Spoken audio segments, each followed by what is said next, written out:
So I'm going to be covering reflexive fire. The purpose of reflexive fire is to engage enemy targets at a close distance or closing that distance while engaging that enemy target. I'm also going to be covering some shooting stances, right? I'm going to demonstrate in the dry run and then also going to demonstrate it in the hot run. That way we all know what it looks like. And then after that, we're going to be doing some turning movements of what we just learned in terms of shooting stances. And then we're also going to be engaging enemy targets while moving. All right. So things still apply in terms of safety, right? We're going to follow things to the tower. Right now, it's just me and myself. But if there was any other range safety officers or anyone in command of those, you're going to take all commands from that tower or from the range safety. But since it's going to be me demonstrating any of this, I'm going to be my own safety, and I'm just going to be watching my own lane. The conditions are going to be 25-meter target. I'm just going to have one silhouette up, and we're going to use that target to engage at. All right, and then after that, we're going to do a quick AAR of what we just learned. Next, I'm going to be teaching the few shooting stances that I was talking about. There's only going to be a few of them. There's going to be the isosceles, the weaver, and the fighting stance. All right, we're going to be first talking about the isosceles. It's a pretty basic shooting stance, and then we're going to be talking about weaver stance and then fighting stance. The weaver and the fighting stance, they're just modified versions of the isosceles itself. All right, so I'm going to demonstrate it dry, and then after that I'm going to demonstrate it hot, right? So we're going to go live after I demonstrate it with a dry run.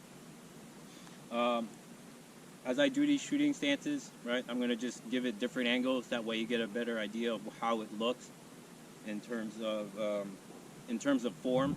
So you want a really good form. All right. So with isosceles, what you want to do is keep your toes pointed forward, right, towards the enemy target, and you want it lined up parallel with each other, shoulder width apart. And what you're going to do next is you're going to have a slight bend in the knee, right? And then next you're going to use your hip flexors to lean forward into the weapon system right here. The purpose of this is to absorb the recoil and have recoil management when you start engaging target, right? So it should look like this. Another thing to keep in mind is when you are in that stance or any of these stances, you want your plates facing forward to that enemy. The reason why is that when the enemy is engaging you, you want those rounds to hit your plates, right? So this is what the front sides or the frontal view of isosceles is going to look like. So again, shoulder width apart, slight bend in the knees, hips, your hip flexors leaning in, right? And right here, this is what the isosceles looks like. All right, now I'm going to do it from a side view. That way you get an idea of what it looks like as well.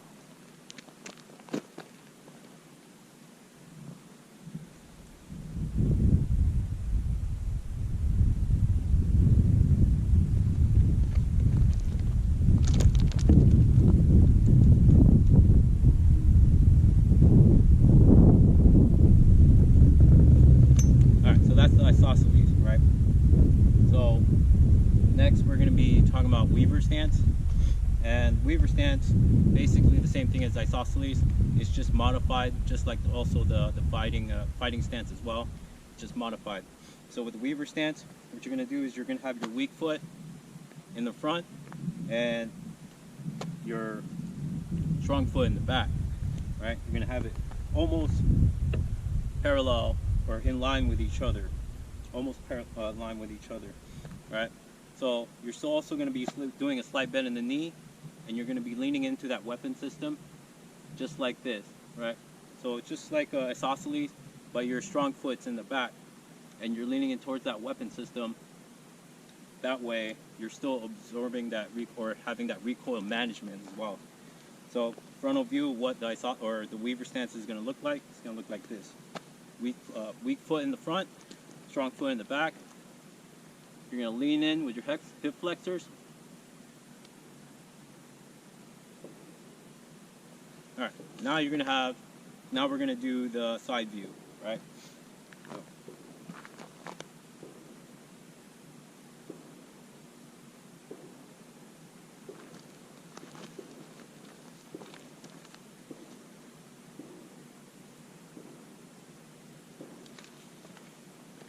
All right.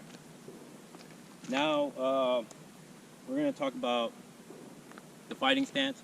Personally, I like the fighting stance more in my shooting preference because it provides a lot more stability in holding yourself up and also recoil management. So with the fighting stance, you're just going to go into an isosceles position, right? What you're going to do, you're just going to bring it back here, almost like a weaver stance, but just slightly back. Like if you ever like boxed or did any like MMA or kickboxing or anything like that, this is what the fighting stance will look like. So you're just going to have your strong foot just slightly to the rear, right? And your lead foot to the front. And you're just going to have that slight bend in the knee. And you're going to use your hip flexors to lean in towards that weapon system. And plate still facing forward, just like the weaver and just also like the isosceles as well. So this is what its fighting stance is going to look like.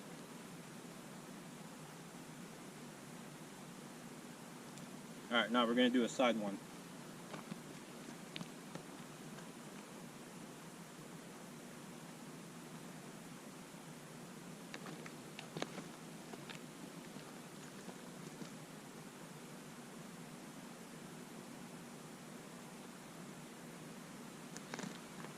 Alright, so that's the fighting stance, right?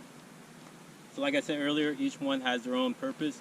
The weaver, or the isosceles, is just a basic shooting stance. However, the weaver, it has its own purpose in terms of, like, let's say you have a shotgun or a machine gun, and something that has a huge amount of recoil.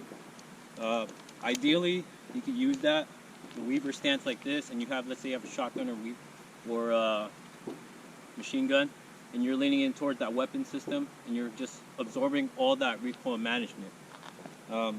With the fighting stance, it's just like you're combining both isosceles and the weaver stance, right?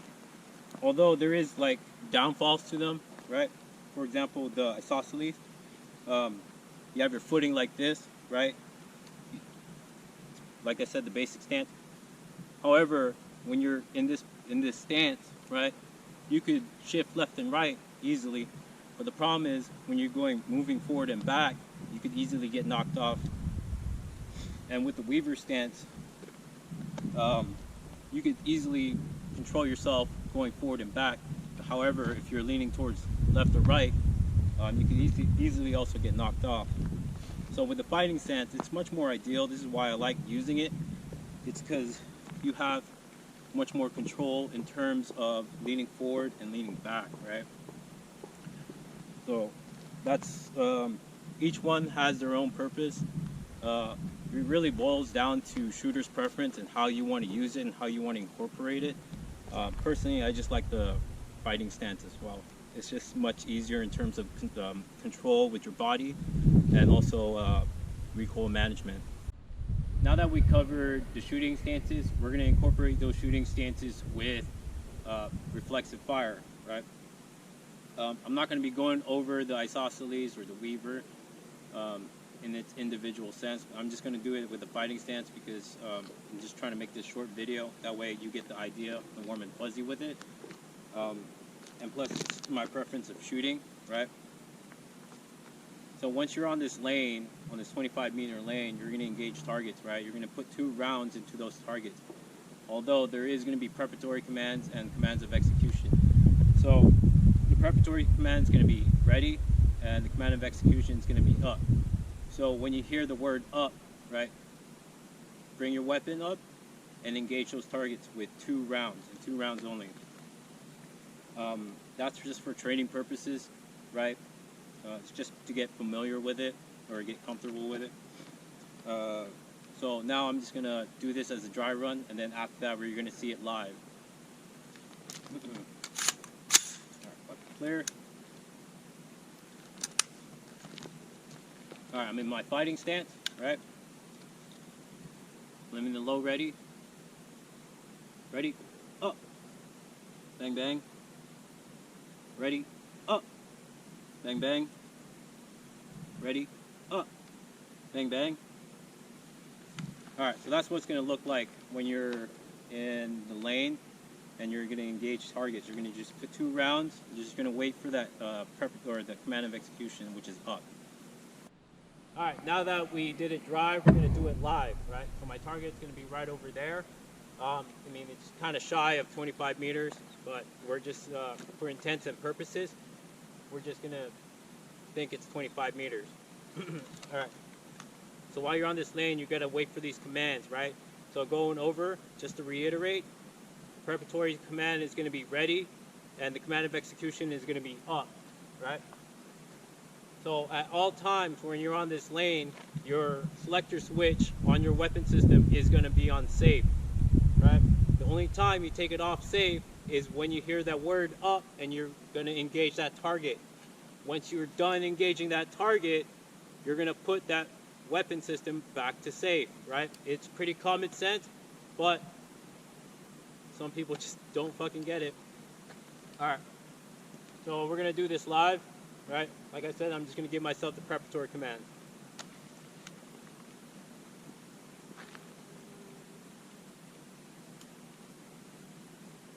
Ready? Oh.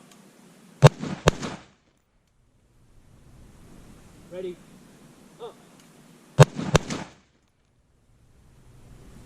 Ready? Oh.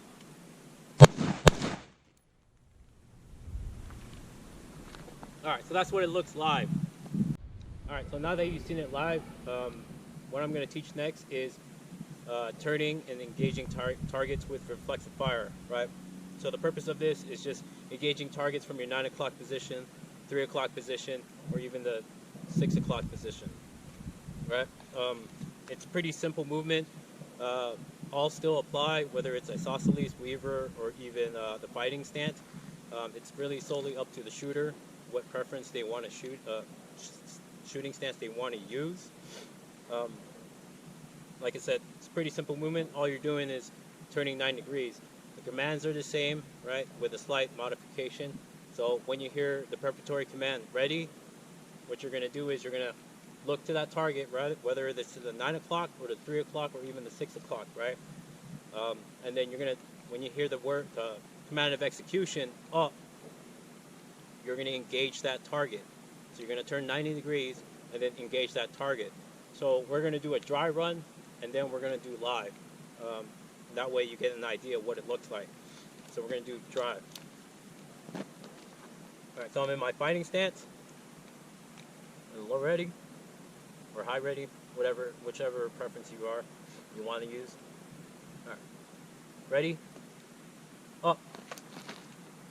Bang bang. Then return to the starting position. Now I'm going to do this at 3 o'clock. Ready? Up. Bang bang. Back to the starting position. Alright, now I'm going to turn my back around, and that way you get to see it from the front, right? From the 6 o'clock position. So I'm going to act as this is my 12 o'clock and the camera is towards my 6 o'clock, right?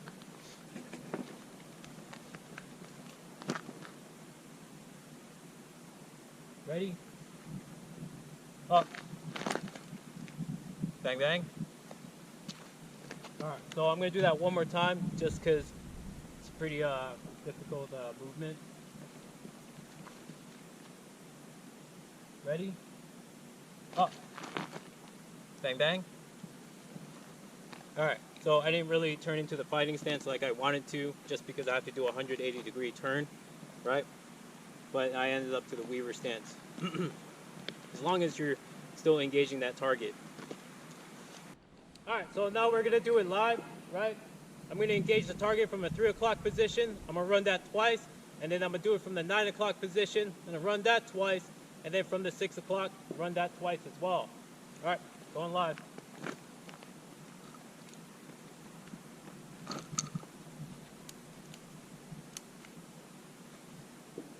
Ready? Up. Ready? Up.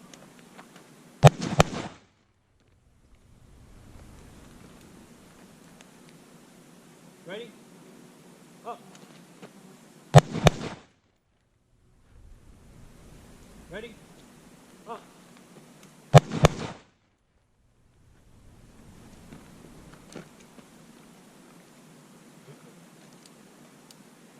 Ready? Up. Ready? Up.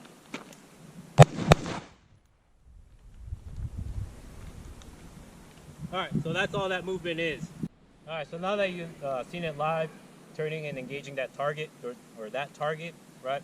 That last thing I'm going to teach you guys is engaging targets while moving, right?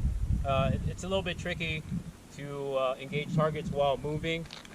It's just something that you have to keep doing in order to get good at it, right?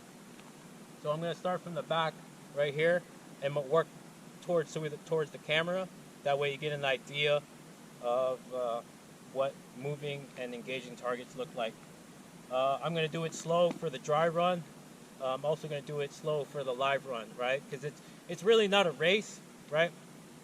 You're just really trying to get the understanding of moving and engaging targets. So I'll start from the rear, and then I'll work towards the front. The commands are still the same. Nothing has changed.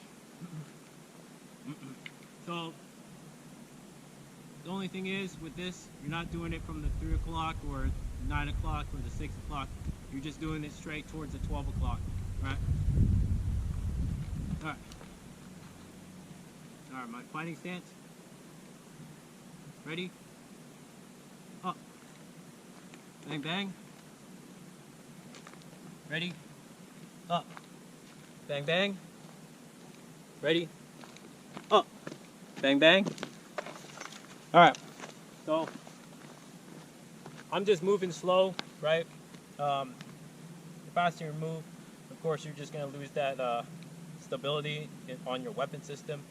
But for training purposes, I'm just going to move slow. That way you get an idea of how it looks like. Alright, so now that you've seen it dry, we're going to do this thing live, right? So I'm going to engage this target from the starting line and then just engage as I go. I'm going to try to do 3 iterations of it. Nothing has changed in terms of command, right?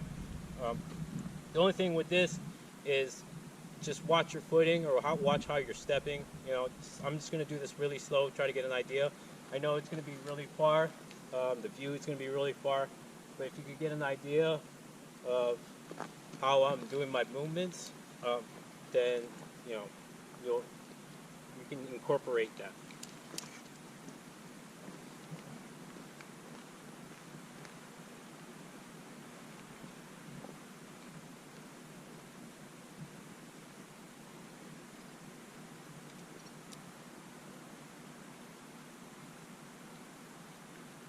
Ready?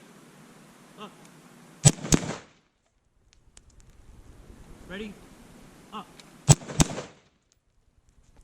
Ready? Up. Alright, so that's the live fire. I did that really slow. That way you can see how my movements are. Also, I didn't get to bring it up, but like the command of execution up, you always want to put the selector switch to fire and then immediately put it back to safety once you're done engaging those targets.